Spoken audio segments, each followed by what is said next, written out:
So this will be a very critical, non-spoiler review, but you might think the scores are a little too generous, but I think I'm being overall pretty fair about what I saw. So let's begin with Guardians, which I was stunned just how good this was.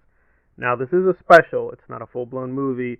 It may not give us a real preview of what will happen with Volume 3, but I have to say, I was pretty impressed with what I saw. It's not a perfect 10 out of 10, but it does get a very high score. So, what is happening? Well, essentially, Peter is feeling a little depressed, and Mantis and Drax decide to get it in their heads to make him not depressed and go on a mission to make his Christmas more special than it should be. And of course, chaos and laughter and a lot of hijinks ensue. And unfortunately, I was spoiled by the main twist, and it happens very early on. So it's not a big mystery, but yeah, it's a bit of a fun thing that they're trying to get as a present. I can't say more than that. It is pretty silly and delightful. I actually like what they tried to do with it.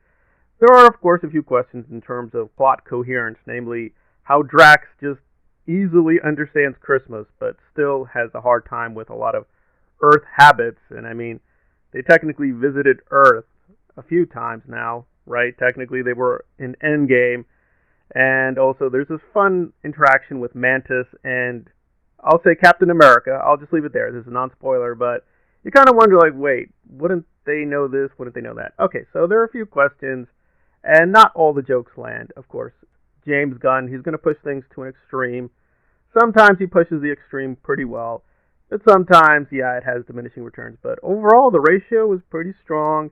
Not getting the full Guardians, but we do get, I think, a very good sample of everyone, including some old characters show up, I think, in appropriate moments. So overall, I'm giving this a very, very high 8.5. It's a very, very funny, very delightful treat. Then we move in not as impressive territory with Miss Marvel. A lot of people recommended this to me, and I did watch the first two episodes. Again, is that a fair sample? I don't know. I tried to watch them in good faith, and they were good. I just don't think the series is meant for me. And it should be because it's about, quote, the immigrant experience in a person of color, which technically I fit that profile. Although I'm Latin American, so am I really technically a foreigner to America? All right, we'll table the difficult politics of immigration. And I thought for the most part it was delightful. It has a very, very good zippy visual style. I'll just say that. It has a very frenetic style that they use at a very sharp pace, and I thought that was very, very good idea because these are long episodes. They're over 40 minutes, I think, each, and I don't think they needed to be that long.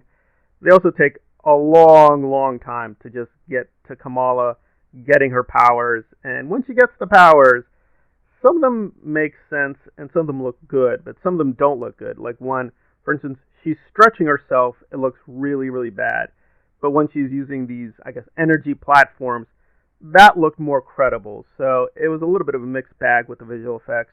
But overall, I did like the style. It is very uneven. I don't mind the lead actress, and I do actually think this sets up the Marvel's film pretty well. So I think in terms of what it's supposed to do, it does introduce the world better. We get a few more details on Captain Marvel, the Brie Larson Captain Marvel, and it is a fun little point of view kind of theme they did where she's basically a fangirl of the MCU. So there were aspects I did like, but sometimes I did feel it was a little annoying. It is very much a kind of teen drama genre, and again, maybe I'm just a little too old. I just really couldn't get invested too much. Overall, some engaging performances, but the story I think was sort of weak, and then it really relapsed into very, very, very old territory where like the government is gonna have to track her down and capture her, and it becomes like Short Circuit or something like that. So that got a little tiresome.